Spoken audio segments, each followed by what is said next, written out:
percebe a beleza na flor da carqueja, no mel de Uruçu, na florada silvestre, na flor da maçã de Santa Catarina. Mel de todas as flores, tu és alimento e também medicina. Mel de abelha com ferrão, mel de abelha nativa. Olha, entra no mato, vai fazer melado de bracatinha. Mel de abelha com ferrão, mel de abelha nativa.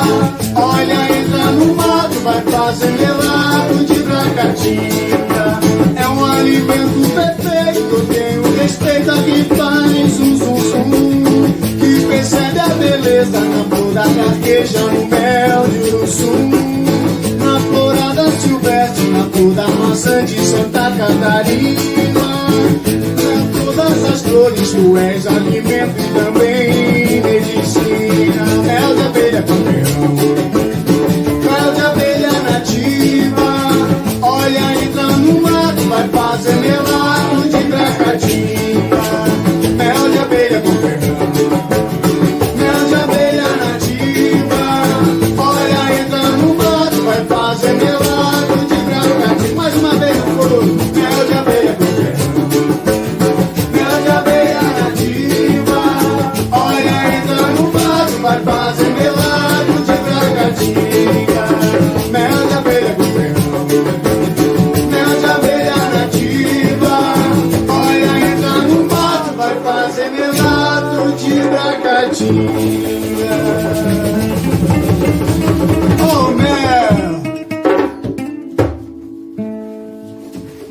Então falar um pouquinho mais do lado ecológico, a biologia do negócio, tá? E os meninos agora, Elcio vai falar um pouquinho do lado agro, do lado comercial.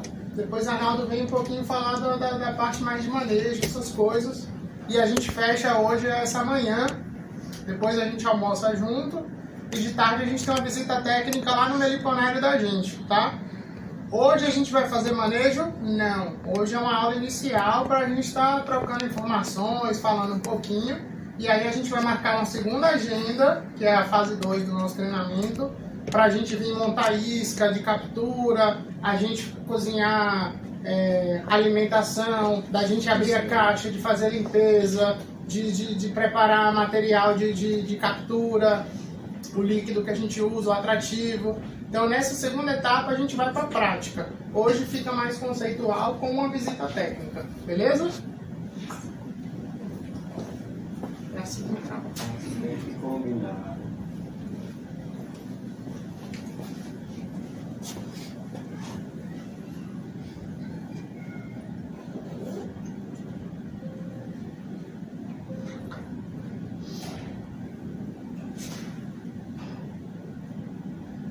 Bom dia a todos. Bom dia. Pronto, eu sei que essa parte da manhã aí a gente falou, né, bastante sobre as nossas abelhas sem ferrão. Isso é muito importante, a gente conseguir, né, compreender.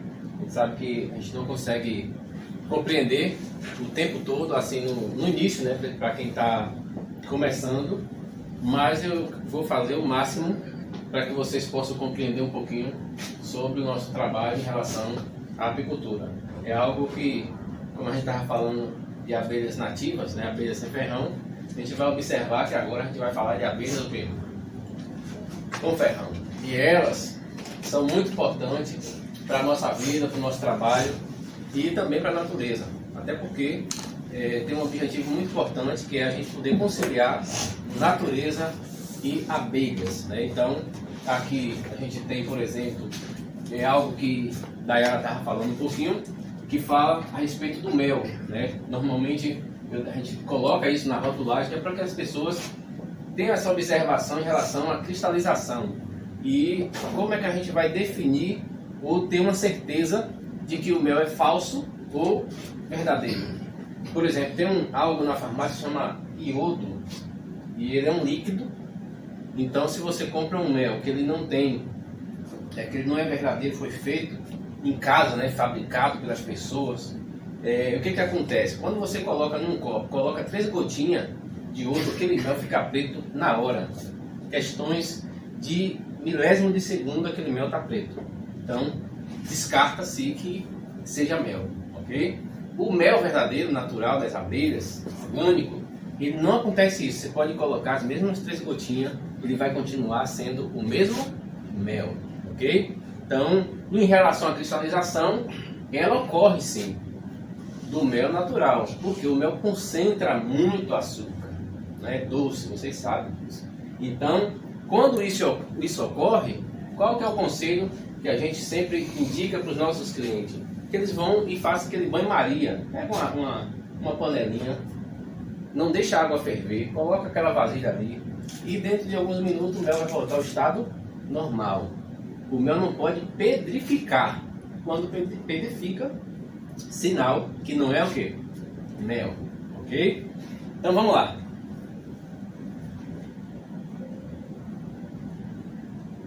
Manejo integrado da apicultura profissional no agro abelhas do Brasil. Por que a gente precisa compreender isso? O que é isso? Agro abelhas. A apicultura está dentro do agronegócio brasileiro. E como está dentro desse aspecto agronegócio, nós precisamos compreender que somos diferentes um pouco da agricultura familiar. De que forma? Por exemplo, a agricultura familiar, ela é subsistência, ou seja, o agricultor planta para abastecer a sua família e vende o que sobra. Na apicultura, por exemplo, no agro abelhas, nós produzimos para a venda, para que a partir dali a gente tenha os nossos benefícios, né, através da apicultura, que é normalmente você realizar os seus sonhos, comprar aquilo que você deseja e por aí vai. Então, se estamos falando de agro abelhas, tanto que tem uma frase assim: juntos cuidamos do meio ambiente. Eu quero que vocês sejam participativos, vamos participar bastante. Então, se juntos cuidamos do meio ambiente, quer dizer que o apicultor, ele é um parceiro, assim, de grande importância do meio ambiente. Então, se ele é um parceiro, ele tem na sua origem a obrigação de cuidar da natureza ali aonde ele está inserido. Eu fiz ali um apiário. Então, nesse apiário, eu preciso também não apenas utilizar do apiário, mas eu preciso plantar ali em volta daquele apiário. Plantas que vão me suprir, por exemplo, plantas que florescem no inverno, no período de chuva onde as outras não vão estar florindo. Essas plantas que eu vou buscar plantar próximo ao meu apiário, elas vão abastecer nesse período de escassez. Tá dando para vocês compreenderem um pouquinho? Então vamos lá. Aqui embaixo está a Associação dos Jovens Remanescentes Quilombolas da Bahia, que é a nossa entidade, e vou falar muito sobre essa questão do manejo integrado da apicultura, que é quando você reúne o manejo com integração, manejo e pessoa, manejo e meio ambiente, sempre dois. Então, é o nosso método de trabalho dentro da apicultura da AJARP, é trabalhar o manejo integrado, pessoas, comunidade, abelha e meio ambiente. Aqui, a gente tem algo muito importante no item 1, veja como iniciar na apicultura. Isso é fundamental. Se eu quero viver de abelhas, eu preciso saber que eu preciso começar. E se eu preciso começar, claramente, está dando para vocês enxergarem? Pronto, claramente preciso compreender cada processo desse. Eu fiz 10 aspectos aqui importantes, que é onde faz você iniciar na apicultura.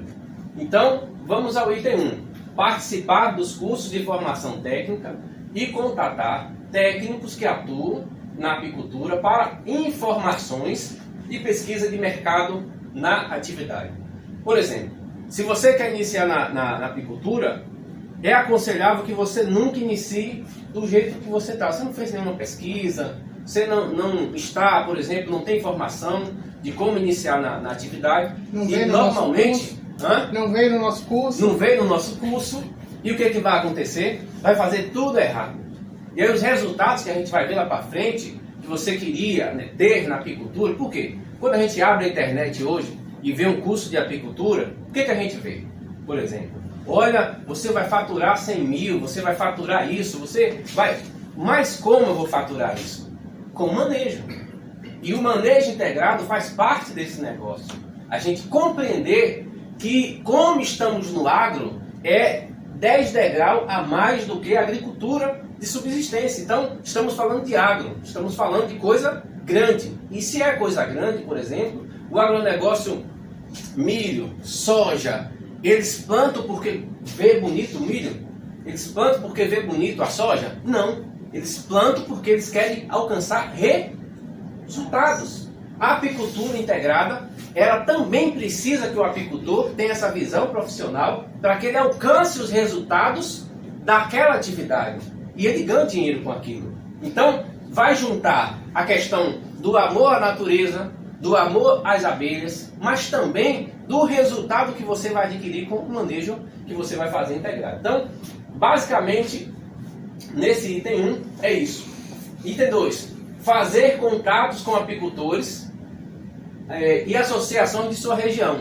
É importante a gente entender na apicultura, porque a gente, eu vi vocês falando muito da questão das pessoas que iniciam, né, que fazem de qualquer jeito, que queima a abelha, né, que faz isso, faz aquilo. Normalmente é isso. Nós aprendemos na nossa caminhada, né, desde de criança, que queimava a abelha, né? Ou tem um termo mais assim, que as pessoas falam, vou ali queimar a abelha, vou tirar a abelha, ou seja, fazia o quê? Pegava um facho, ia lá na colmeia, na natureza, olha que maldade, que crime, e queimava. Ah, você já fez isso? Eu fiz quando era pequeno. Meu pai me levou para fazer isso. Mas quando você adquire conhecimento, e aí que entra a questão de você conversar com apicultores, não é com meleiros, com apicultores, pessoas que exercem na prática a atividade, ou com associações que vai te dar algo mais específico do que é a atividade da apicultura. Então você começa a fazer as coisas de forma correta. E se eu quero resultado, eu vi lá na internet que a apicultura, né, dá dinheiro, faz prosperar, faz isso, então eu preciso desde o início ter essa questão de saber como eu vou investir nessa atividade. E quais serão, por exemplo, os meus resultados. Basicamente isso. Então, terceiro, adquirir os equipamentos de segurança. A primeira coisa que o apicultor deve adquirir é a sua roupa, né? Eu até peguei aqui, vou fazer questão de pegar, é rápido, que o apicultor ele precisa desses dois elementos. Olha só, por que ele precisa desses dois elementos? A gente tem aqui, por exemplo, a calça, é de fundamental importância, né? E temos também o macacão, né? Sem isso aqui a gente não pode mexer com a abelha de forma alguma. Falou, para quem não conhece, tipo, a turma da Jacobá está mais acostumada para o restante da turma. Pronto. O investimento disso. Uma roupa dessa aqui, pessoal, custa uma média de R$250. A média de R$250 para você se tornar um apicultor. Claro que isso só esses dois itens. Aí a gente tem mais uma luva que custa uma média de R$30 e temos a bota que também custa uma média de 46 a 48, depende aí de onde você for comprar. Então basicamente esses três itens, né, ou quatro, é o conjunto de quem quer fazer, de quem quer fazer aí o trabalho da apicultura. Estamos falando aí de mais ou menos R$400 de investimento. R$400 de investimento para você iniciar. Okay? Uma dúvida, porque assim, a gente comprou para o agrícola, né? E só no olho nu eu estou vendo que seu material da roupa é bem melhor do que o nosso.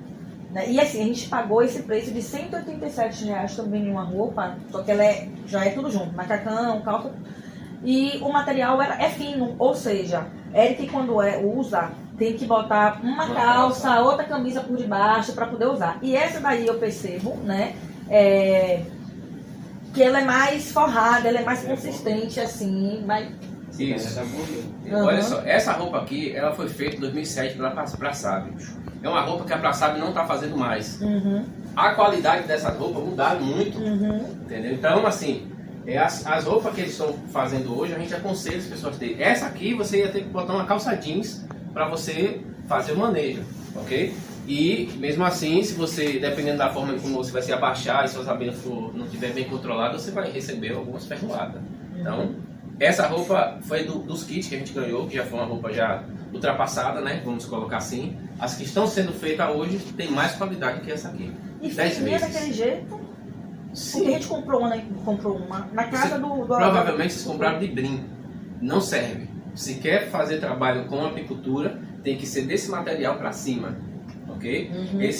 O brim é para levar ferroada mesmo. Você coloca 2 calças jeans ou já era. Porque a gente tem alguns períodos, para a gente não abortar aqui, por exemplo, se a gente tem um manejo de inverno, as abelhas são menos agressivas. Mas quando a gente chega na época da florada, que começa a entrar alimento, meu caro, aí se prepare que o bicho vai pegar, entendeu? Então assim, é preciso você ter qualidade nos produtos que você vai ter, porque é a sua segurança que está em jogo. E em primeiro lugar, o apicultor tem que estar, isso tem que ser em primeiro lugar, a segurança dele. Segurança daquele que vai estar com ele ali, se é a esposa, se é o filho, independente. Primeiro, a segurança. Então, é o que a gente está vendo aqui, que é em relação à segurança, como luvas, botas, fumigador, né, que a Dayara falou um pouco sobre isso, e macacão, é a parte básica, né, para o acesso à atividade apícola. 4. Adquirir caixas padronizadas para apiculturas, e um dos padrões assim é o Longstrot. O Longstrot é esse padrão aqui, né, que é um padrão muito importante, porque tudo que você comprar no mercado brasileiro, todos vêm nesse padrão Longstrot. Então, se você for fazer na sua casa, dá para fazer? Dá sim. Então, eu quando comecei, eu fiz as minhas colmeias, mas eu fiz questão de seguir o padrão Longstrot, para que quando eu tivesse outras colmeias, ou adquirisse, comprasse, os mesmos materiais, porque a gente faz muito isso no apiário, pudesse não ter problema de encaixe. Isso é muito fundamental na questão da escolha e como você vai fazer. Se vai fazer, faça o certo. Se vai comprar, compre o certo. Ok? Deixa só para aproveitar o gancho. As nossas, a gente tem os meninos que produzem também, tem habilidade com isso. E assim como a abelha com ferrão, tá? As abelhas sem ferrão também tem metodologia, tá? Então a gente está com uma colmeia ali, um modelo, que normalmente é utilizado para abelhas menores, iraí, abelhas que usam o tamanho de 12 centímetros, tá? Quando a gente vai para uma uruçu, uma abelha maior, o padrão que é utilizado vai de 20 a 24, a depender do tamanho de quem está fazendo. Tá? Então é praticamente o dobro da largura daquela e o dobro da altura. Então tem um padrão também para as meliponas, é diferente, tá? Então tem um padrão técnico, eu tenho até ali o escopo, posso mostrar depois, mas também tem metodologia para ser em ferrão, a depender do tamanho da abelha. Que é o padrão ímpar, né? Que é o padrão mais indicado para a atividade de abelhas, para todas as abelhas, né? Na realidade, sem ferrão. E para nós, a abelha com ferrão é o padrão Longstrot. Beleza? Tá uma bagunça assim, né? Mas faz parte. A outra parte aqui é a questão de você saber e conhecer também as funcionalidades da sua colmeia. Isso a gente vai ver mais para frente. Mas essa aqui é a demonstração para que vocês vejam. Essa é a colmeia de verdade, né? Você pode adquirir os seus enxames, capturar e por aí vai. Aqui dentro, para a gente iniciar, a gente tem uma cera, já tá aqui, vai voltar para derreter. Observe que para ser inserida, ou para que você tenha os seus enxames, também você precisa adquirir cera. E não é qualquer cera, tem que ser cera de pessoas idôneas que trabalham na apicultura, para que você não compre parafina e você vai ter problema com as suas abelhas. As abelhas vão morrer, a rainha não vai colocar postura, ou seja, e as campeiras, né, juntamente com as engenheiras, não vão resistir àquele tipo de cera e vão abandonar a colmeia. Então, as minhas colmeias estão indo embora. Tem que saber qual o motivo. A cera você que produz, a cera você comprou de onde? O que está acontecendo? As abelhas estão roendo tudo, às vezes é roendo para jogar fora. E você achando que está roendo para puxar. Não, ela está tentando tirar o problema da colmeia. Então, tudo isso você vai começar a adquirir quando você passa pelo curso e você vai tornando aí a sua mente mais voltada ao agronegócio agrícola. Então, 5, né? Escolher o local adequado para ser implantado o apiário. Isso é de fundamental importância. Eu quero montar o apiário, claro, você tem que saber, tem que estar uma média de 200 metros da rodovia, no mínimo, né? E 500 metros das casas à sua volta, né? Por quê? A gente, como eu falei, no verão é um comportamento, no inverno é outro. Então a gente precisa ter essa questão de segurança para que a gente não aconteça que tenha acidente. E quem é que vai ser ocupado normalmente? O apicultor. Você acha que alguém que vai ter um acidente, né, que não leve à morte de ninguém, por exemplo, mas que vai recorrer a você. Quem é criabeira? Olha, é Joãozinho. O Joãozinho vai me pagar. Não é assim que acontece? Então, para não ocorrer isso, vamos tratar a questão de segurança do apiário. Então, basicamente, não é só a questão da segurança, mas a questão também das flores, das floradas. Eu preciso compreender a questão das floradas, se naquele ambiente ali que eu quero montar o apiário tem flores, né? Quais as espécies que eu tenho ali, quais as espécies que florescem em determinados períodos aí do verão. Então, tudo isso chama calendário apícola e eu preciso fazer as minhas anotações. Ah, mas eu vou fazer isso, por exemplo, de um ano para o outro. Pode ser feito assim. Não, eu quero criar, vou começar a atividade da apicultura em 2023. Então aproveite agora, a partir de setembro, e comece a observar o pasto apícola que você quer colocar as suas colmeias. Vá lá de 15 em 15, a partir de setembro, observar.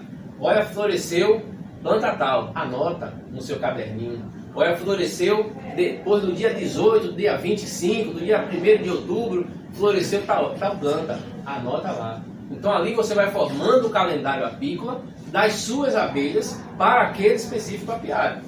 Ok? 6.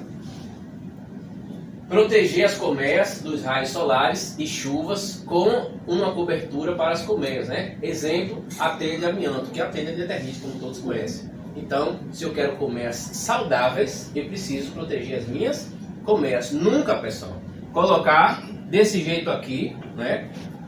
Ó, e achar que está protegido. Não botei a madeira lá, a caixinha de madeira, nada disso. Principalmente no inverno. Tem que colocar aqui a telha com um comprimento de 80 centímetros, não coloque menos, porque a gente indica estudo, né?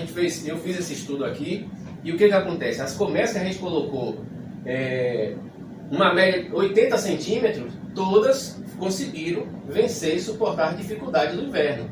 As colmeias que estavam apenas com o material, que algumas colmeias nossas, ela tem, né, um material de alumínio aqui, uma cobertura, elas foram embora, entendeu? Então assim, quando as empresas vendem, ou muitas vezes alguns especialistas estudam, olha, faça isso, faça aquilo, às vezes é muito do pasto apícola, é muito daquele local. Para a nossa região, lá onde estão os nossos apiários, o que funciona é a telha de amianto com 80 centímetros, ok? Que suporta o vento nosso, que é muito forte em relação às colmeias, porque o vento, chovendo, faz a chuva bater nas colmeias, então o comprimento termina molhando só a lateral, mas a frente, o alvado, fica o quê? Enxuto, entendeu? Então é muito importante. E pegando, por exemplo, a telha, que não deu para trazer, e nunca colocando assim, por exemplo, aqui está dividido. Você sempre, ó, joga a maior parte para frente, que é a parte que você quer que haja a proteção, ok? 7. Auxiliar os enxames, né, com alimentação de subsistência. Só para poder pegar o gancho que você estava falando dessa questão, porque assim, às vezes, gente, as pesquisas que a gente acaba lendo, algumas reportagens, muitas coisas até na internet, lá não sei quem fez isso e deu certo, mas muitas vezes não vai servir pra gente, porque assim, nem todo conhecimento, né, vamos dizer, científico, vai combater o conhecimento cultural. E a gente tem que olhar muito para nossa região, muito para nossa área de trabalho, tudo isso, sabe? Porque às vezes, assim, Igor estava assistindo vários vídeos, aí teve um que Igor tentou e não deu mais certo, mas já teve outro que Igor assistiu da questão do bombom Igor. Uhum. E a gente fez aqui e acabou dando certo, sabe? Mas a gente tem que tomar muito cuidado, muito contato. Às vezes até pego no pé de Admilson, não vou mudar, não sei o que. Eu disse, não, mas pra gente saber se realmente vai dar certo, a gente precisa sair um pouco da nossa zona de conforto para fazer um teste, para ver. Se não deu certo, a gente recua e volta. Mas a gente tem que tomar esse cuidado, sim. Com certeza. E o apicultor, tanto o apicultor como o meliponicultor, ele precisa ser um estudioso constante. Ele precisa estar aprendendo constantemente a atividade, porque as coisas mudam, o tempo evolui, o clima sempre está nessa questão aí, a menos ou a mais, ou muda o clima. A gente depende do clima, na realidade, né, para a criação de abelha. Então, voltando aqui, auxiliar os enxames com alimentação de subsistência no período de inverno. Há, exemplo, proteínas, calórica, energética e por aí vai. Então, normalmente, o que acontece no inverno? A gente precisa entrar com alimentação. Que tipo de alimentação? Aí a gente precisa abrir a nossa colmeia, levantar os quadros, principalmente os quadros onde são depositados alimento, né, néctar e pólen, e ver o que está necessitando nessa colmeia. Por exemplo, se eu levanto o quadro aqui e observo que tem muito néctar, está me dizendo que está entrando néctar. Por exemplo, a gente tem colmeias agora, no apiário que temos, que eles estão lotados de néctar, no ninho e em alguns quadros das melgueiras.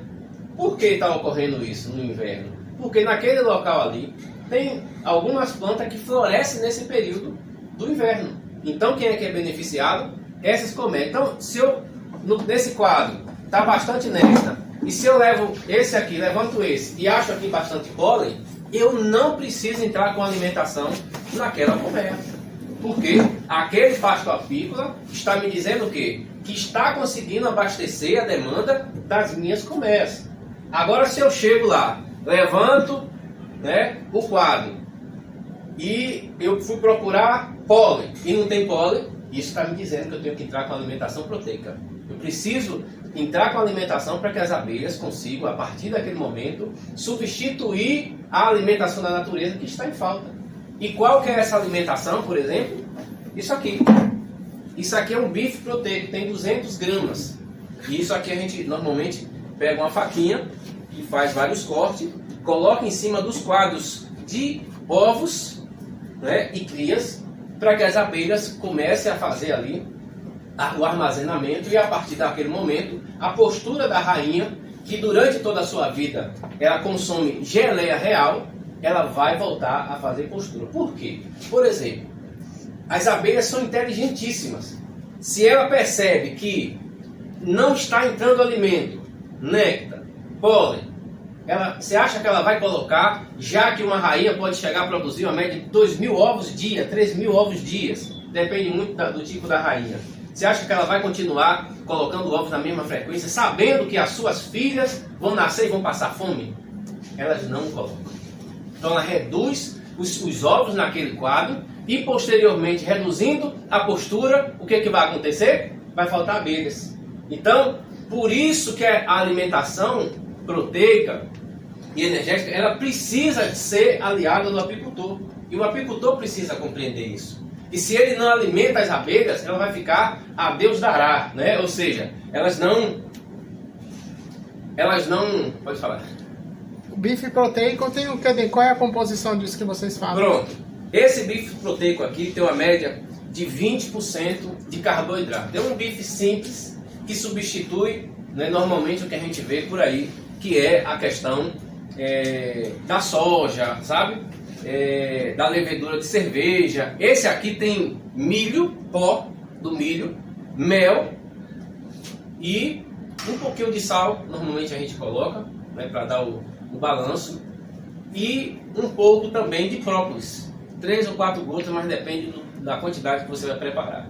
Colocou aí, faz a mistura direitinho. O mel vai fazer o papel de conservante, o próprio vai fazer o papel de combater as bactérias, né, de fortalecer as abelhas e não deixar que as doenças, né, o clima, faça ali qualquer tipo de contaminação. E aí o que acontece? Quando você entra com essa alimentação, que parece simples, mas não é, que você também pode pegar o pólen, eu vou fazer 1 quilo, a cada quilo, aliás, a cada 2 quilos de açúcar, você vai colocar 100 gramas, essa quantidade aqui, do pólen, vai pegar, vai bater no liquidificador, vai fazer ele ficar o pozinho, mistura nessa alimentação, você tem uma alimentação com quase 40% aí de carboidrato nas suas colmeias, ou seja, a postura dessa rainha vai dar um boom em pleno inverno. Aí você precisa ter outro tipo de manejo, que é você saber e conhecer as suas colmeias, para que ela está sendo ali montada, se é para produzir mel, se é para divisão de enxames. Então a partir daí você precisa ter a compreensão de onde você quer chegar. Eu quero produzir mel? Eu quero produzir enxames? Então a partir daí você vai se controlar na questão da alimentação. Se, por exemplo, você está no inverno, você não quer um enxame tão grande, mas que não desça de 60 mil abelhas, você vai colocar uma média de 150 gramas dessa alimentação ali a cada 15 dias. E depois, se faltar néctar, você complementa com um pouco de xarope. E aí você vai fazendo esse balanço e o tempo vai passando. Quando chega no período ali, próximo a setembro e agosto, é a hora de você fazer. Eu tenho 60 mil abelhas, eu quero agora 80. Porque quem tem 60 mil abelhas não produz mel na apicultura, ok? Produz mel no ninho, mas não produz mel nas melgueiras. É bom a gente entender isso. Então, eu quero 80 mil abelhas, eu quero 120 mil abelhas na minha colmeia. O que você vai fazer? Entrar a partir de agosto, dia 1º, toda semana, com bastante alimentação. Mas se a natureza não estiver oferecendo tanto o xarope e quanto também a questão da proteína. Alguém tem alguma dúvida? Até aí? Vamos lá?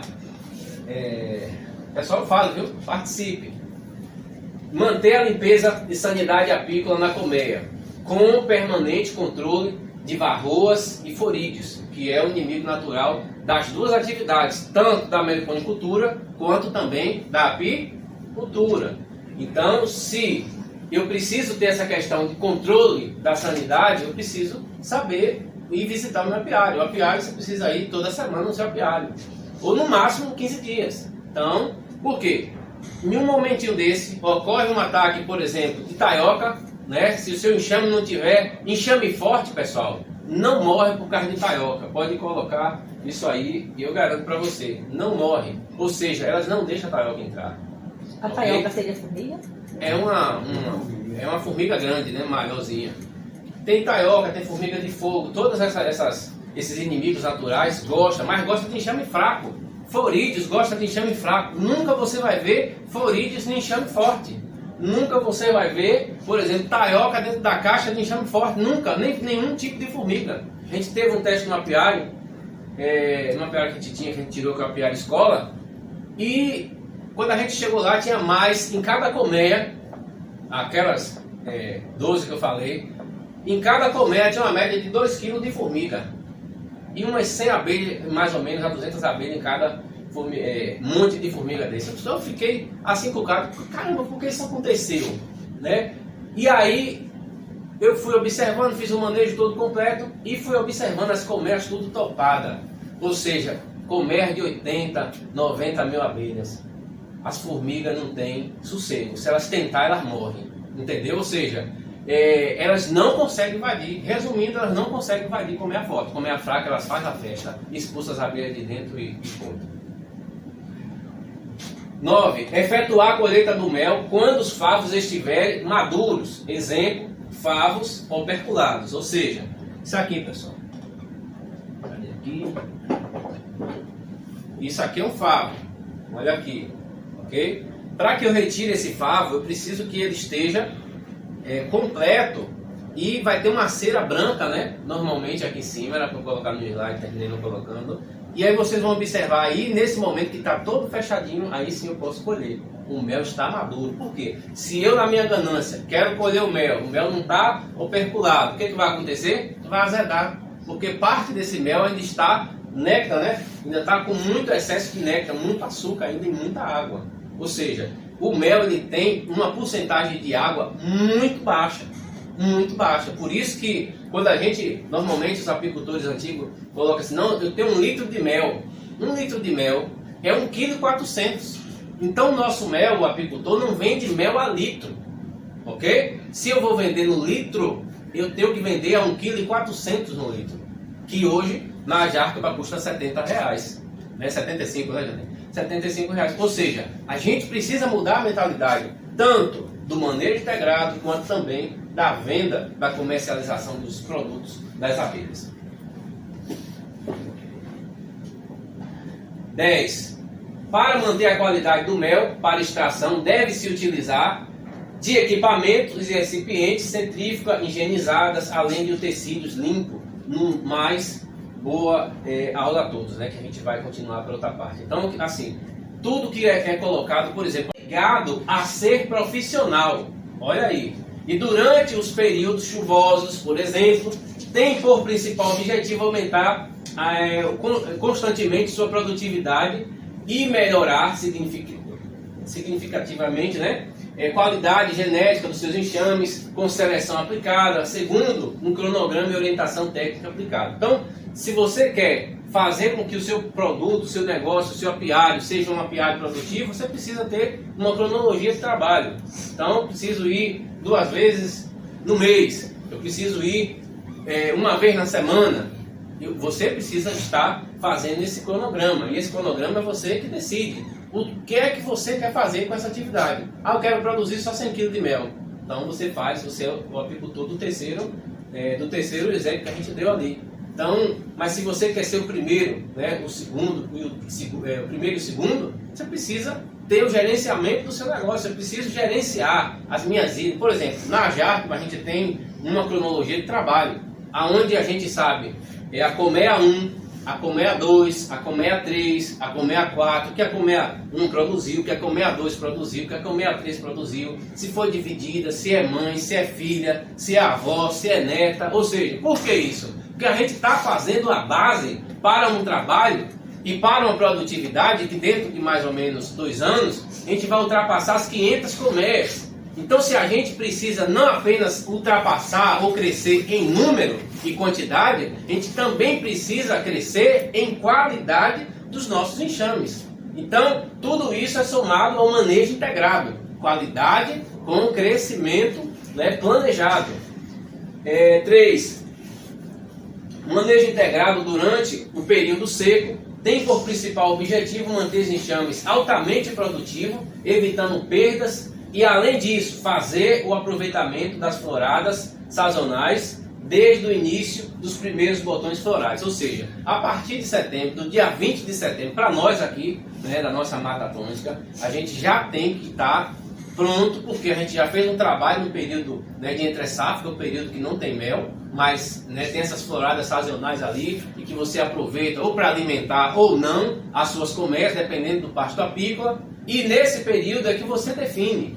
Não, essas colmeias aqui precisam entrar com alimentação líquida, precisam entrar com alimentação seca. Então, a gente precisa saber tudo isso nesse período aí, que é no período de maio ao final de agosto, ok? O que é safra no manejo integrado para apicultura profissional? Safra é o período de início das flores que ocasiona a entrada de alimento para os enxames de forma contínua, onde fortalece a reserva de muito néctar e, consequentemente, vem a se transformar em muito mel, fortalecendo a devida colheita de safra. Então, esse período aí, né, que é chamado de safra, é o período de manejo, que você fez um manejo adequado, a alimentação, né, essa questão da limpeza do apiário, né, ou seja, você fez um trabalho antes de chegar no período da safra. E quando você chega na safra, nos primeiros botões de flores, as suas abelhas estão ali com toda a energia, um volume de 80 mil abelhas, por exemplo, elas saem para a natureza para defender o néctar, para buscar aquilo. E uma coisa importante, por exemplo, se tem 5 árvores ali, você tem 10 colmeias aqui, 5 colmeias vai se dar bem para aquelas 5 árvores que estão floridas. As outras vão passar necessidade, se não buscar outra árvore, porque as que vão chegar primeiro vai dizer, isso aqui é meu. E daqui ninguém? Mentira. Ela se mata, mas não deixa as outras tomarem o seu néctar. Vocês estão entendendo? Ou seja, a abelha dá vida para que aquele momento de safra seja o melhor momento da vida dela. Então, no litoral norte da Bahia, as floradas elas ocorrem no período mais seco, onde se inicia o período da primavera, a partir do meado de setembro de cada ano, onde vai sua safra, né, até final de dezembro. Em 2022 foi um pouco complexo nossa produção, sendo um pouco atípica por conta do clima. Choveu durante todos os meses, medindo um ciclo aí comum das flores, onde chuva termina lavando todos os néctares, já que não houve em setembro e março 30 dias de sol, né? Isso abortou o planejamento de maior produção de mel de 2022. Isso na Jártiba, porque a gente teve isso. E essas anotações, porque nesse ano de 2021 não teve 30 dias de sol. Entendeu? Não sei se vocês lembram, mas não teve. E quando chove bastante, num período que era para ser um período seco, de bastante néctar, né, flores e néctar, a gente perde com isso. Ou seja, a nossa produção também está aliada também ao clima. Então, quando há um clima desse atípico, né, já o segundo ano que ocorre isso, torcemos que 2022 agora para 2023 não ocorra isso, né, para que a gente, né, faça a nossa parte aí, né, e tenha uma colheita assim bastante rica. termina a gente tendo, por exemplo, a gente ia produzir 600 quilos, você só produz 300. Você ia produzir 1.500 quilos, 2.000, 3.000 quilos, você produz metade, quer dizer, o resto a chuva levou. E isso é ruim para o apicultor, porque você colocou seu tempo, você sabe, mas é a natureza. Aí entra o outro lado de compreensão que a natureza não depende do apicultor, depende de Deus. Foi até um ponto que a gente conversou com o pessoal que a gente foi visitar o meliponário. Quando a gente sai dessa linha mais rústica do dia a dia e vai para uma escala mais comercial, mais industrial, posso assim dizer, a gente tem como estar entrando com alimentação artificial em alguns momentos, tá?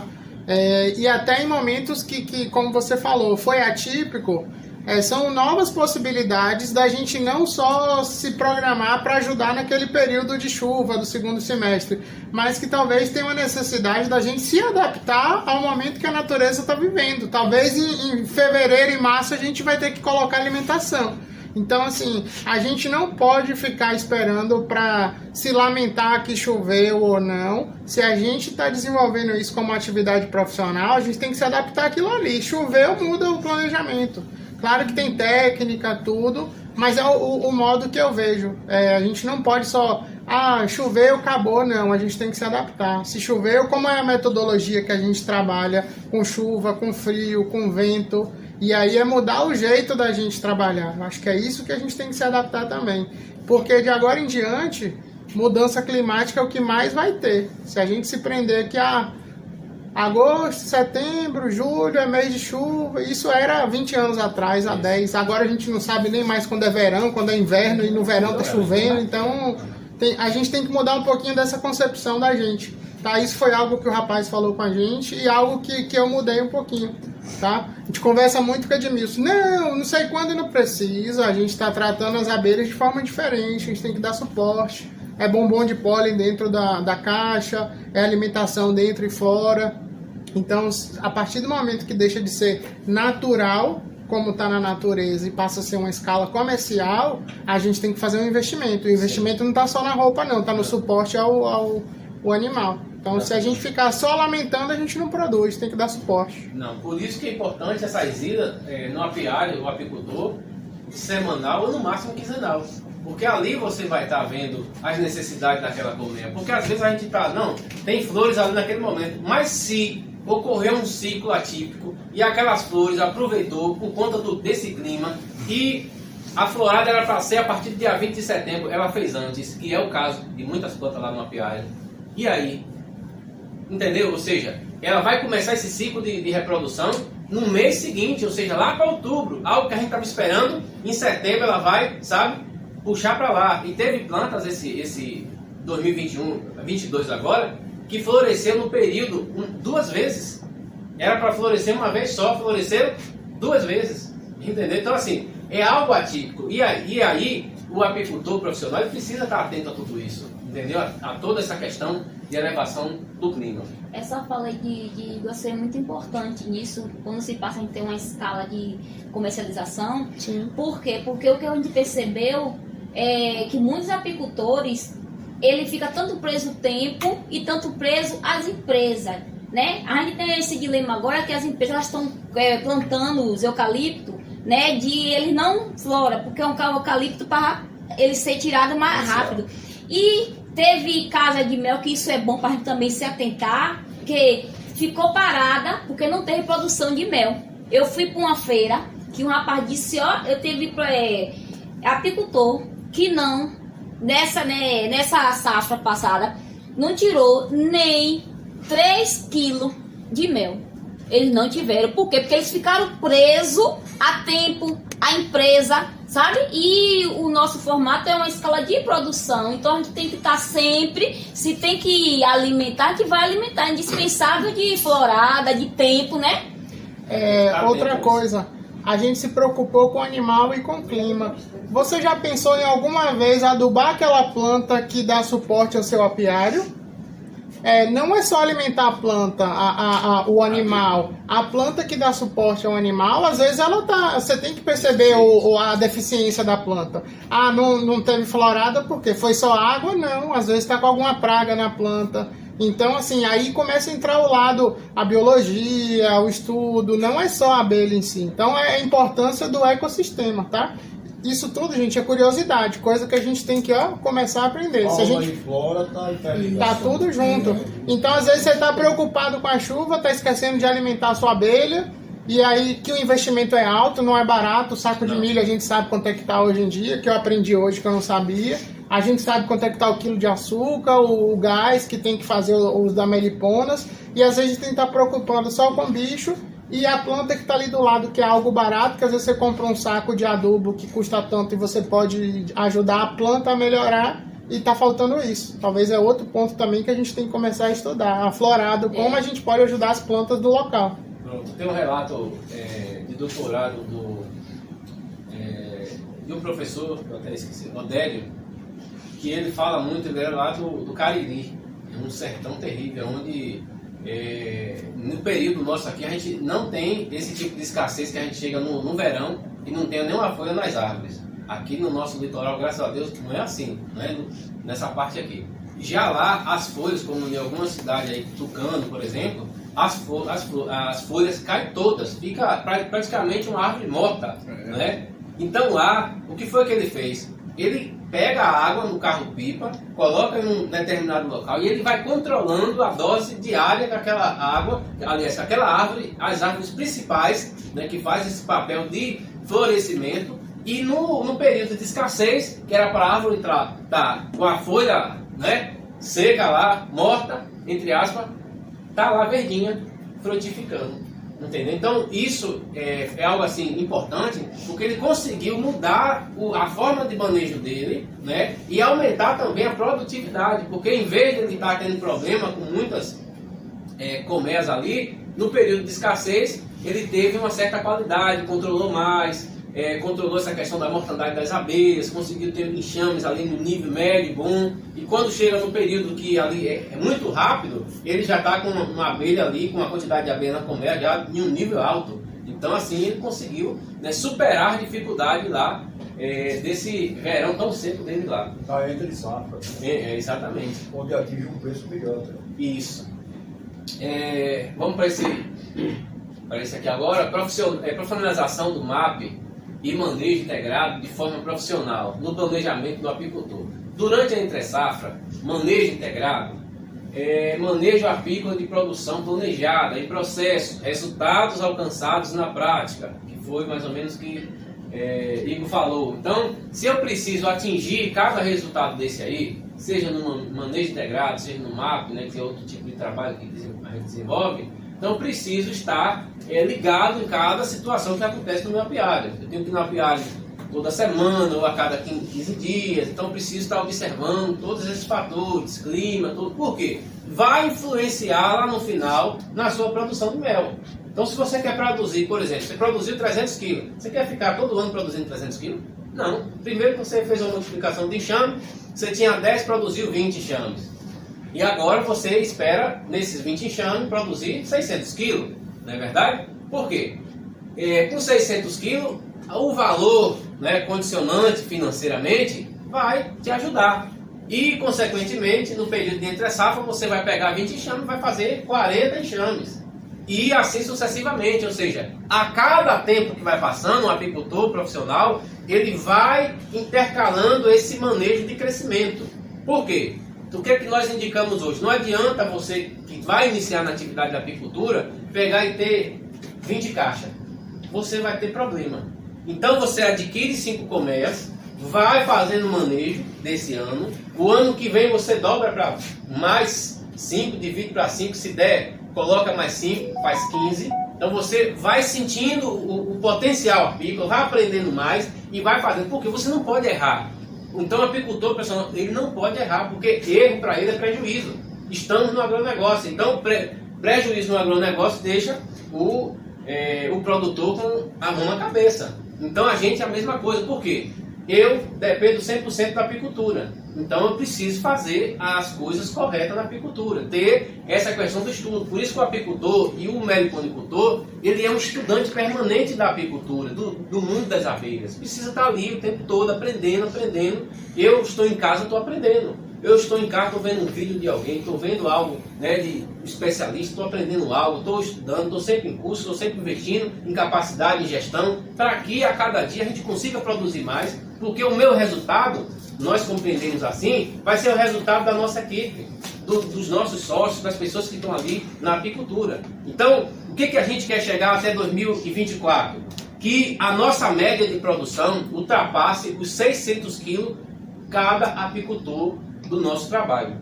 Ou seja, a gente quer produzir até 2024 uma média de quase 38 mil quilos de mel aqui na nossa região.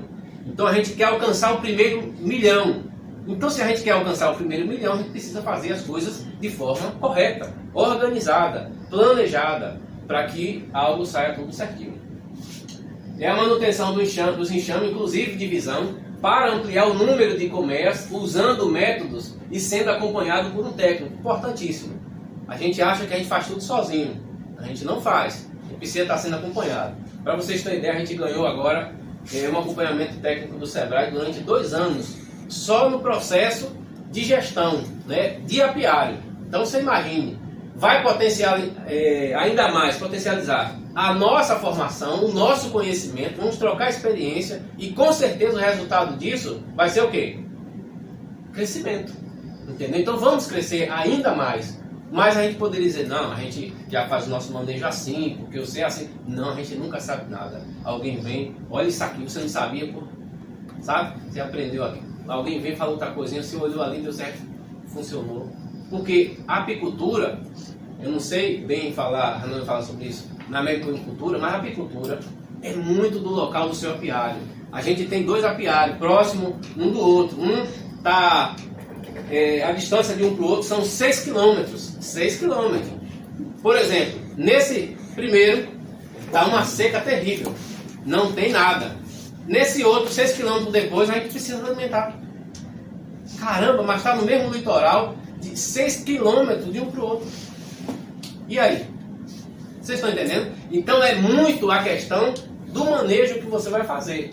Evitar perdas de enxame aplicando métodos profissionais de manejo, que é isso que eu estou citando aqui. Aproveitar as floradas fora de época, por exemplo, nesse momento, no segundo apiário, que fica a 6 km do outro, está tendo florada, né, de um cipó parecido com cipó-uva, que está florescendo lá e as bichinhas estão jogando tudo. É aproveitar as floradas fora de época de algumas frutíferas, a exemplo do velame do campo, muitos de vocês sabem, sabiá, que é riquíssimo, é quase 65% aí de proteínas, né? E a gente vê que floresce o ano todo. Moringa também você pode plantar, é uma opção, entre outros. Manejo e preparação dos enxames para a safra, isto implica na alimentação proteica com o promotor hélio. O promotor hélio, pessoal, é o xarope que a gente desenvolve com um produto, como as abelhas, por exemplo. Você cria galinha, você sempre está dando, por exemplo, na galinha, você dá remédio de verme, dá ou não dá? Você dá vitaminas. Então, na abelha, a gente também costuma, nesse período de entre safra, fortalecer as nossas abelhas. Como a gente fortalece as nossas abelhas? Entrando com o promotor hélio, que é o energético necessário para que essas abelhas comecem a ter mais força, né, a produzir mais, né, no sentido de energia mesmo, ali na colmeia, seja mais defensiva, que é a questão da agressividade. Os meus apiários, no caso, as minhas abelhas, as minhas colmeias, todas são agressivas. Não tem abelha mansa, eu não gosto de abelha mansa. A abelha já tem que me responder na entrada do apiário. Isso é abelha, ok? Por quê? Se a gente quer produzir mel, a gente não está preocupado com defensibilidade da abelha. Ou seja, quanto mais para a gente melhor. Ah, eu estou lá, mas a abelha vem. Essa que é a abelha boa. Por quê? Você vai proteger o ladrão, o meleiro, quando for lá. Dependendo se ele for mexer, ele vai se dar mal. Ele vai sair melado. Entendeu? Porque ela não vai dar sossego 1 segundo, de noite, a hora que for. Quando ela vê uma luzinha, só se ele for apagado. Mas se ele for com luz, ele vai sair de lá desapagado, né?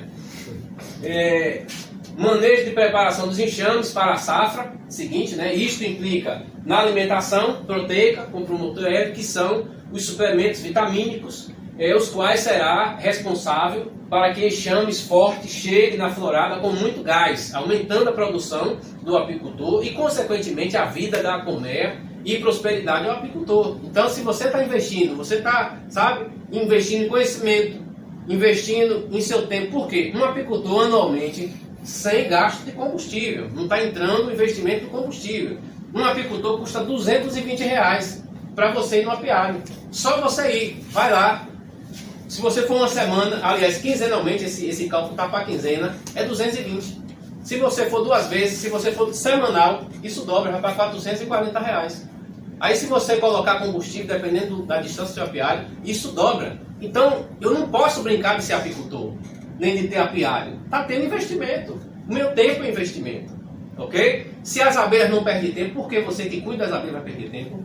Não pode. É ou não é? Manejo apícola de produção. Trabalhando para aumentar a produção. Isso aqui é uma foto minha, né? Vocês observam aqui, ó, que aqui tem um ninho. Isso aqui é o quê? Um sobre ninho e mais outro sobre ninho. Aí vocês observam, ó, isso aqui tudo é abelha. Ó, por que a gente fez isso aqui? Esse enxame é um dos mais potentes que a gente tem lá, né? Também. E aí o que acontece? Eu tive que colocar nesse enxame aqui esses 2 sobrinhos. E esses 2 sobrinhos, hoje estamos em um período de entre-safra. Hoje eu estou lá, nessa colmeia, aliás, em outra colmeia, que fez o mesmo tipo de manejo. Eu estou com um ninho desse aqui, a base. Estou com um sobrinho, mais outro sobrinho e mais uma melgueira. O que é que eu estou fazendo? Eu estou gerando, multiplicando abelhas, trocando cera e elas subindo. Ou seja, quando chegar em agosto, essa primeira colmeia aqui eu vou fazer a filha. Quando chegar a partir do dia 25 a 28 de agosto, eu pego essa daqui e faço mais outra filha. Ou seja, não precisei fazer muito. O enxame forte faz isso. Faz você multiplicar de 1. Na safra seguinte você faz 2. Ou seja, de 1 ganha 2. Está dando para vocês compreenderem um pouquinho? Ele faz automaticamente, sem você manusear? Sim, não, tem que estar manejo. O manejo é fundamental. Quando eu não vou, Alisson vai. Né? Quando, às vezes vai nós dois juntos. Não tem problema. Então, ali tá Alisson e a mãe dele, né? Olha isso, só na Apis ela também tem enxameação. Se você não fizer a divisão, você perdeu para a natureza, teoricamente? Pronto, a enxameação, esse é um caso muito atípico no seguinte: quando você faz um manejo, você não tem enxameação para abelhas. Alisson é prova disso, que está no mesmo apiário que eu, né? As caixas nossas praticamente estão casadas, né? Elas juntas. A gente faz manejo. Quando foi que teve enxameação no teu apiário? Se você começa. Há 2 anos, né? Há 2 anos. Então, por isso a necessidade da gente investir em manejo técnico, né? De abelhas, de enxame. A gente começa a conhecer o nosso enxame. E a abelha só faz enxameação quando é uma abelha enxameadeira, abelha ruim, rainha ruim, né? Melhor dizendo, traduzindo. Rainha ruim, então ela vai enxamear. Ela vai querer espaço. Mas quando você está fazendo manejo de produção, a sua abelha não faz enxameação, pessoal. Por quê? Você está sempre ali dando trabalho para ela. Se você pegar, pode ser boa, mas se você pega ela e deixa ela só com o ninho, claro, ela vai querer espaço. Você não tem espaço. Ela vai fazer o quê? Vai puxar uma nova realdeira e vai embora. Entendeu? Você sente que a abelha tem potencial, então você vai dando trabalho para ela. Lá a gente está nesse mesmo sistema aqui, ó. Em um só desse enxame a gente está com um ninho, mais outro desse, mais outro e mais uma melgueira dessa. Está lá. Ok? Por quê? Num período desse difícil, a abelha está lá, um volume que dá 3 enxames de vez. Eu acho que nossa maior dificuldade foi no início, não foi de enxameação por falta de melgueira. Isso. Né? Foi a que a gente mais teve essa dificuldade, mas hoje a gente não tem mais tanta essa dificuldade, né? A gente também tem, foi o que, Dai? 2009, 2010 foram adquiridas as colmeias? Edmilson. Eu não sei dizer, porque quando eu entrei na empresa já tinha essa... Já tem uns 10 anos que as matrizes da gente foram compradas. E a gente não tinha esse aprofundamento. Então, o Eric até brinca aí que a gente já povoou de Uruçu aí esse litoral norte todo, porque essas 20 colmeias aí, elas nunca foram multiplicadas, manuseadas. E de 6 meses para cá, 4 meses, que de fato a gente começou isso. Então, Eric brinca que a gente já povoou, já tá quase saindo de extinção aí por causa da gente aí no litoral. Então, tinha comércio com 4, 5, 6 andares, que não é o ideal. Se você faz o manejo correto, você sabe a quantidade de andares que pode ter, o que é o correto. E é aquilo que eu estava falando contigo lá, que a gente estava conversando ali. Se eu preciso definir, mesmo que seja abelha, a Arnaldo vai falar acho, um pouco sobre isso, mas se você tem abelha e você quer fazer que ela produza mel, é um manejo. Se eu quero produzir abelhas, enxames, para venda ou coisa do tipo, ou para multiplicar o meu plantel para o ano que vem eu produzir mel, aí você é outro tipo de manejo, ok? Então, manejos e manejos. Produção de mel é um manejo, produção de enxame é outro manejo. Se você vai produzir enxame, você não vai estar preocupado com mel. Então, se você vai produzir mel, você vai se preocupar, sabe, com a venda das coisas, porque você quer produzir mel. E o professor Rogério, que está nos acompanhando também, ele estava falando que um estudo em 92, não foi que ele fez, aqui na região de Baxios e no nosso litoral norte, e ele fez estudos aqui, as uruçu dele, que ele produzia mel de uruçu, na sua maioria, chegou a produzir de 9 a 10 quilos de mel. Ok? Então isso aqui já é um dado histórico que o nosso local tem potencial para chegar a esse nível, ok? De produção, para quem vai produzir mel. Quer dizer, o estudo lá de 92, claro que mudou muita coisa em nosso ambiente, né? Mais clima e por aí vai. Mas eu acho que se faz o trabalho adequado, focalizando produção de abelha com produção de mel, vai atingir. O rapaz que a gente visitou lá, ele falou que o pessoal do sul da Bahia, e ele é uma dessas pessoas, está começando a migrar para vir morar aqui no litoral norte para montar meliponários por causa do clima, que é extremamente propício à produção e à multiplicação de meliponas. Então ele falou, eu sou uma dessas pessoas que eu abandonei o sul do estado e estou vindo para o litoral, que aqui é um local propício para a produção. Então é isso aí. Então, é basicamente isso. Manejo, vamos entender como funciona o manejo integrado na apicultura e, consequentemente, na meliponicultura, né? Só que um apanhado aqui. A atividade apícola, quando desenvolvida com o objetivo de gerar renda, dinheiro, deve ser vista administrada, né? E administrada como empresa. Então, a minha atividade, sou apicultor, a minha atividade, os meus apiários, é uma empresa, é um negócio. Então, o apicultor precisa ter essa visão, que o seu apiário é um negócio, é uma empresa sua, e que precisa trazer resultado. Qual empresa que resiste com fechando sempre no vermelho? Nenhuma, não é verdade? Então, se o apiário é um negócio, eu sou um empreendedor, estou investindo nesse negócio, então esse negócio precisa trazer resultado.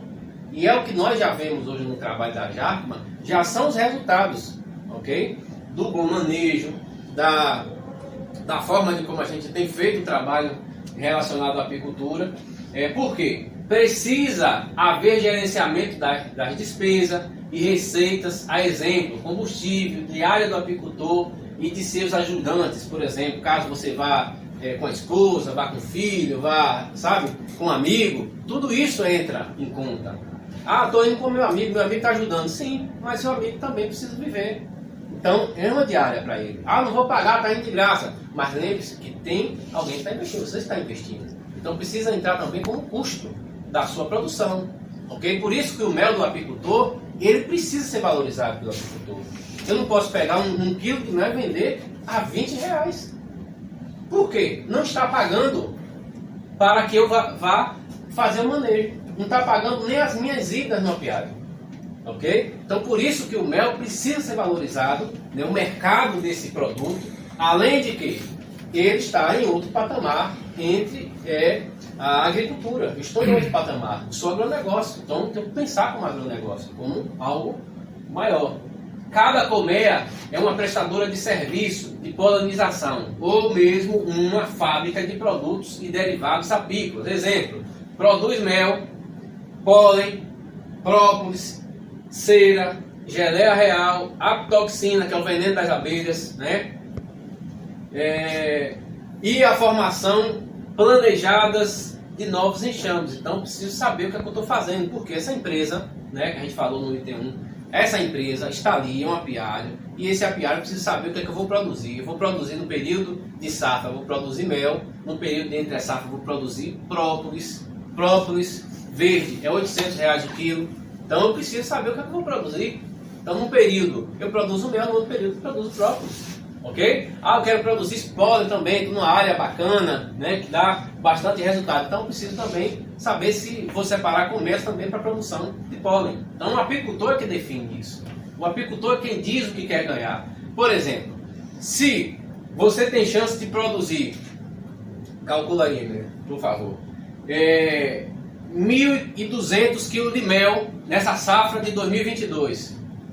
Esses 1.200 kg de mel, eu vou vender ele, vamos colocar R$60 o quilo, consumidor final, tem mercado, fracionado. 60. Isso, R$60 o quilo. Quanto é que vai dar aí? 72 mil reais, 1.200 kg de mel. Então, compensa você melhorar as suas abelhas, ter o controle genético das suas abelhas, conhecer as suas abelhas, ter matrizes de qualidade, para a partir daí você formar um plantel produtivo, um plantel que vai fazer você sair da situação que você se encontrava. Porque, por exemplo, eu tenho trabalhado esse processo desde final de 2019 a 2020. A gente vem criando, junto com o Alisson aí, um plantel de primeira qualidade. As nossas abelhas, como é a nossa, produziu média por caixa, sabe? Porque a gente terminou o manejo atrasado, produziu uma média de quase 55 kg de mel. Isso é um exemplo raro. A gente teve melgueiras, isso aqui, ó, uma dessas aqui, a gente teve quadros desses de 3 kg que Janete pesou. 3 kg de mel. Por que isso? Melhoramento. É a gente conhecer o que a gente tem. É igual a galinha, o galo de raça. Você precisa saber o galo que tu tem, que vai enfrentar o galo dele. Branco. E a gente tomou o cuidado da tinta ser a base de água. Não é tinta sintética, que tem química na madeira em si. Então essa foi uma preocupação nossa. E ele ensinou também, falou com a gente do desenvolvimento de um verniz natural. A base dos dejetos da própria colmeia, que a gente em algum momento possa perder, junto com alguns outros itens que dá o papel natural da cor da madeira. Mas para a gente nesse momento fez sentido ser colorido, mas a gente se preocupou que fosse tinta à base de água, sem química. Então também é outro ponto também que tem que ser observado. Sim, até porque nas tintas convencionais tem chumbo. E chumbo é um fator de contaminação. Então eu não posso pegar minha colmeia. A gente vê muitos vídeos, a galera com colmeia verde, amarela, todas as cores. A gente na Jacma não indica que os nossos sócios façam esse tipo de situação, a não ser que faça com verniz natural, né, que é com óleo de soja, né, alguma coisa assim, ou coisa diferente, pó de café. Tem um monte de receitas que fazem. A gente nunca fez, as minhas colmeias são todas naturais. Por quê? Essas aqui mesmo, que foi o kit que a gente ganhou, ela já vem com tratamento anti-cupim, né, por fora. Que é uma gordura vegetal para que o cupim não tenha acesso e não destrua. Porém, é importante o manejo. Então, se a gente não observar, essa semana passada eu tive uma piada, diferença de dias. A gente colocou uma colmeia lá, os quadros já tinha, a cupim tinha comido em menos de não sei quantos dias, né? De dias. Entendeu? Subiu e entrou e comeu. Quadro desse aqui, quadros novos, desse aqui. Então, assim, a gente tem que estar muito atento a isso. Porque o nosso maior inimigo, além das taiocas, é os cupim. Como a colmeia estava praticamente vazia, né? Lá, que é para outra multiplicação que a gente está fazendo, então a gente disse, é aqui que eu vou morar e vou comer tudo. E estava fazendo a festa. Varroas em ações na colmeia. Observe aqui, pessoal. Aqui é a nossa rainha, né? Colocando ovos. Ela coloca ovos. Aqui o ovo está no segundo para o terceiro dia, né? Já está se transformando em uma larva. Aqui já vai receber a geleia real, ok? Então, nesse período aqui, quando tem varroas, o que ocorre? A varroa entra, ó, vem para cá. Aqui ela já está aliada aqui na pulpa praticamente, ali na abelha. Você vai ver lá no processo, e quando a abelha sair do ovélo, já vai sair com a varroa. E outra coisa, já vai sair uma abelha atrofiada, as energias já gastam, porque a varroa vai consumir as energias dela. Entendeu? Ou seja, as abelhas vai ser deficiente. Por isso o controle do apicultor está observando o que está ocorrendo na sua colmeia. Pega uma abelha, sempre pega os quadros, observa se tem varroa, observa a questão também de muito zangão. A gente não pode ter colmeias zanganeiras, que é um fator também que faz com que Aí, Dayara estava falando aqui a respeito do zangão, né? Que, né? Eu não estou lembrado aqui bem, mas que só tem serventia, infelizmente, só para cruzar com a rainha, né? Fazer o cruzamento ali. E quando ocorre, normalmente ele morre. Aliás, normalmente não, 100% ele morre, ok?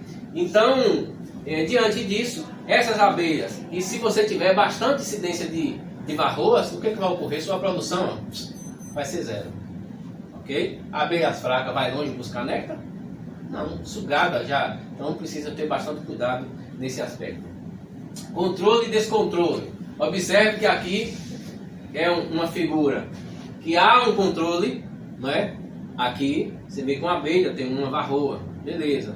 Aqui a outra abelha tem uma, mas em cada uma colmeia de 80 mil abelhas tiver todas assim, está infestada. Você tem que acabar, ok?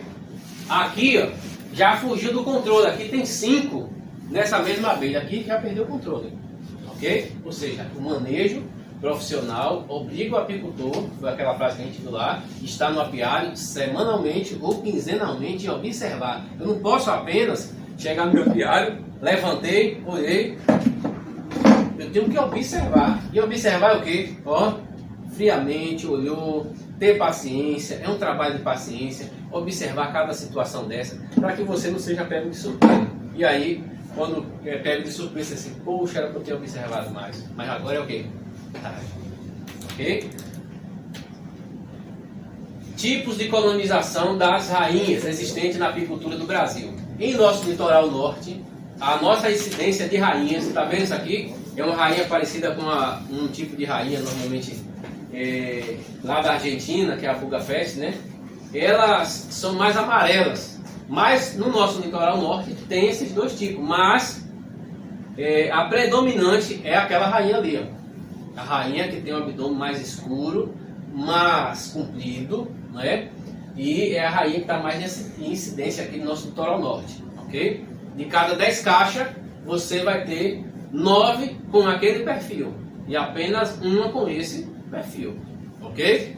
Mas continua sendo a mesma abelha, a mesma africanizada. É uma coloração, aí questão segundo, né, os mais estudiosos, que são questões aí de como essa abelha recebeu naquele período ali a geleia real. Então, segundo eles é isso. Comportamento da rainha na postura, alimentação das nutrizes. Então, observem aqui, ó, que as nutrizes são as abelhas que... Segura aí, Dona Maria. As nutrizes são as abelhas que alimentam a rainha. Durante toda a vida da rainha, ela vai consumir geleia real, ok? Então, toda a vida dela, todo o ciclo, desde os ovos, a gente viu lá, naquela figura, que ali as abelhas estão colocando ali a geleia real, desde aquele período ali, a partir do período que está entrando ali, para se transformar em larvas, ela já recebe a geleia real. Então, até o final da vida dela, vai ser alimentada apenas com geleia real. Apicultura e meio ambiente, só para a gente passar aqui rapidamente, o apicultor e o meio ambiente. A apicultura é uma atividade que deve ser integrada de forma sustentável, ou seja, o apicultor ele tem que ser agrônomo, ele tem que ser ambientalista, ele tem que ser jardineiro, ele tem que ser faxineiro, ele tem que ser um pouquinho de quê? De tudo. Precisa cuidar do apiário dele. Então, ele tem essa função aí. A apicultura profissional obriga o empreendedor apícola a ser parceiro e construir mecanismos de replantio de mudas frutíferas da natureza no seu apiário, né? Maioria que possa ser rica em pólen, néctar, em ações de replantios em áreas próximas do apiário. Então, se eu tenho um apiário, eu tenho que produzir, aliás, plantar lá, replantar, mesmo que já tenha outros tipos de florada, floradas diferentes, em períodos diferentes, para que eu possa colocar ali, para que seja um alimento, por exemplo, na entre-safra, no inverno, colocar plantas que florescem no inverno. O sabiá, eu digo sabiá, não vai lhe dar pólen, o sabiá não dá pólen o quê? Néctar, porém ele dá pólen, e pólen é o quê? Carboidrato. Gente, isso não é só nas melíferas, na apis não. Nas melíferas também, nas melíponas também, né? Essa parte que eu não falei, mas eu sabia que Elcio ia falar dessa questão da flora, né? Uhum. É muito importante. O sabiá é o Sansão do campo, né? Fazer cabelo. Isso. Tem muito na região. Tem. E aí tem aquelas básicas também, né? Que aqui a gente tem, eu tô vendo ali, o pau-pombo, que é daqui, assim, que tem muita, né? Muitos aqui pés, a aroeira, mas a gente também tem manjericão, que serve para o nosso dia a dia, mas que também já conseguem atrair, né? Ela consegue fazer o processo. Exatamente. Tem uma carqueja também, né? Que tem bastante aqui na região. Lá em Cruz das Almas, no Recôncavo, plantava muito, que aqui chama de... que faz aquele negócio da comida, que é vermelho, que chama de urucum. Plantavam-se muito urucum. Eu lembro que até dentro da universidade mesmo, a gente plantava muito urucum, que também é uma planta que elas gostam, que os urucus gostam. Eu tenho Floresce bastante, né? Floresce bastante mesmo. Exatamente.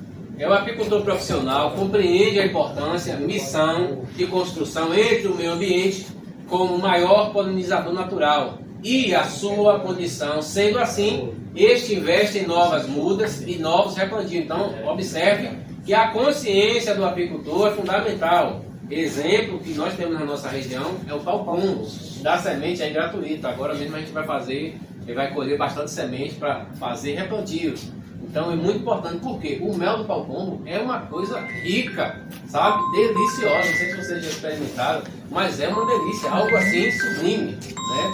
Clarinho, né? Algo assim bem diferente, parecido com mel de eucalipto. Pau-pombo, sabiá, moringa, aroeira, também é muito bom a aroeira, araticum, candeias, né? Candeia, né? E candeias musserene. Não sei se vocês conhecem, né? Os mais nativos daqui. A candeia musserene, que é parecida com a candeia normal, né? Aquela grande, ela é menorzinha, mas floresce bastante, dá um mel bem cítrico, diferenciado. Aqui, pessoal, eu coloquei aqui um pouquinho conhecendo as africanizadas, já estou terminando. Divisão de trabalho das operárias, a apis mellifera, acho que Dayara abordou bem sobre isso, que é a questão da idade, né? Do primeiro ao terceiro dia são faxineiras, limpeza e reforma dos favos, é o que elas fazem dentro da colmeia, ou seja, a abelha é tão trabalhadeira que ela já nasce, saiu do ovéolo, já nasce com uma função, ok? Já nasce trabalhando, né? Empreendendo. Então nós, brasileiros, né, baianos, precisamos ter o mesmo espírito das nossas abelhas, ser empreendedores, sabe, ser inovadores, buscar sempre conhecimento, sempre estar também contribuindo com outras pessoas, aprendendo, que é o nosso papel. Nós precisamos também, como as abelhas, ser polinizadores. Do 4º ao 12º dia, elas são nutrizes, aquelas que vai cuidar da alimentação, são as cozinheiras, né? Que vai ali estar alimentando a rainha e as demais ali do ciclo da colmeia. Eu procurei essa tabela assim, bem bonitinha, para poder falar, porque é das datas, dos dias, né? Dias, eu não achei, mas ainda... Isso. Do 13º ao 18º dia, elas são engenheiras, glândulas serígenas, né? Ou seja, elas já têm o poder de construir os favos. Por isso que às vezes o apicultor não entende, e é preciso ele pensar como empreendedor, que é a questão dele fazer um tipo de manejo e não dá certo. Por quê? Ele não sabe qual o período que a abelha é engenheira, ele não sabe qual o período que a abelha é nutriz, ele não sabe qual o período que a abelha é faxineira, e ele quer que ela seja igual em todo sentido. E não vai dar errado. Faz uma divisão, chama que está fraco, mas lá você esqueceu de colocar abelhas, engenheiras, por exemplo, que vai puxar o favo novo para que a rainha nova coloque os seus ovos, e lá tu só tinha faxineira e nutrizes. E aí? Vai levar mais 25 dias para que essas abelhas aqui, essas aqui se tornem essas, né, engenheiras, e vá reproduzir ali, puxar ovéolos. Caramba, aí você fica desesperado. Mas meu Deus, fiz direitinho e saiu errado. Não saiu errado. Você perdeu apenas o ciclo, o tempo da questão da geologia das abelhas. Ok? Do 19º ao 20º dia, elas são guardas. Essas são boas, eu gosto, né? Defende a colmeia com a sua vida. Essas são exemplos. Então, com 20 dias, se prepare que essa aqui nasceu boazinha, faxineira, agora é um soldado, tá com a arma na mão e vai defender ali a sua colmeia com a sua própria vida. Após o 22º dia, elas são campeiras, coleta de alimentos, água e resina. Aí onde está o problema. Então, desde o momento que nasce uma abelha ali que nasce no primeiro dia. Eu só vou ter 22 dias, não conto 21 não, 22 dias depois uma abelha, como a gente chama ali, campeira. A abelha que vai buscar néctar. Por isso que quando a gente faz o manejo de entre safra, eu preciso, nesse ciclo, por exemplo, chegar agora, no período de agosto, e eu já estar trabalhando tudo isso aqui, ó. Porque quando chegar dia 20 de setembro, dia 30 de setembro, eu estou lá com 80 mil abelhas, tudo campeira. Uma parte dela, vamos botar 40 mil abelhas campeira, todo com gosto de gás, 21 uma dias faca. é pouco tempo demais. Pois pra- é. Então, E com 40 ela morre, né? Imagina. pois é. Tá aí. Então, olha o tempo curto, por exemplo, É, rapaz, mas impressionante, né, velho? o apicultor precisa ter essa cronologia na sua cabeça, senão não é apicultor, pessoal. Então, por isso que a apicultura não é só aprender em uma aula. A gente não consegue dar uma aula em um dia. A gente parou com isso na Jarpa, porque a gente pegava de domingo, de 7 da manhã a 4 da tarde. A gente não consegue falar de apicultura. E não A consegue gente de uma dá maneira algo- assimilar o cansaço também, Não, né? isso. Entendeu? Mas já tem dia que eu pego o domingo meu todo e invisto todinho em aula. Entendeu? Quem gosta. Invisto todinho em aula porque eu sei que eu tenho que estar fazendo. Aquilo é obrigação minha, eu tenho que entender o processo. Porque se eu não entender, eu vou produzir mal. Não vou ser apicultor, vou ser meleiro. Ciclo evolutivo de 3 castas sociais: abelhas, a melífera. Fase ovo, ó, fase ovo, né? Rainha, operária e zangão. Você vê que as fases são iguais. 3, não é isso? Larva, ó. Tá vendo? A rainha 5, a operária 6 e o zangão 6,5 dias, ou 7 dias, o malandro, né? Pré-pupa, 1 dia, igual para todos. Lembrando que por conta do ciclo lá, os outros estão bem adiantados. A rainha nasce primeiro, ok? Porque a rainha é um ciclo de emergência, nascer rápido, 15 dias, no máximo, né? Pupa, o período de pupa da rainha, 7 dias. O período de pupa da operária, 11 dias. Período de pupa do zangão, 13 dias. O malandro só nasce depois. Quer dizer que vai nascer para comer, né? Adulto, a rainha com 15 dias já está abrindo o ovelo para sair. 16 dias, ela já está andando ali dentro, dando a volta e já se preparando para o voo nupcial. Ela faz o voo nupcial. É chique, né? A rainha, ela tem que fazer o voo nupcial, que é para fazer ali o cruzamento, né? Ter a relação e dali nascer os seus povos. Morte da rainha, 3 anos, mas a realidade que chega até 5 anos uma rainha, ok? A gente tem rainha no nosso apiário, em algumas caixas dessas que a gente fez melhoramento, com 2 anos, com o mesmo pique. Operária, 38 a 40 dias, e há casos no sul do país que chega até 60 dias, né? Há alguns estudiosos que marcaram e chegou nesse período aí. Zangão, 80 dias o malandro, vive o dobro da abelha e come mais. Aí chega no período, para não esquecer aqui, da entre-safra, o que acontece? As campeiras que estão ali prontas para tudo, o que faz com ele? Manda tudo embora, bota tudo para fora. Pega assim, ó, sai, você está comendo a comida aqui dentro, sai fora. Acaba com todos os zangões dentro da comida.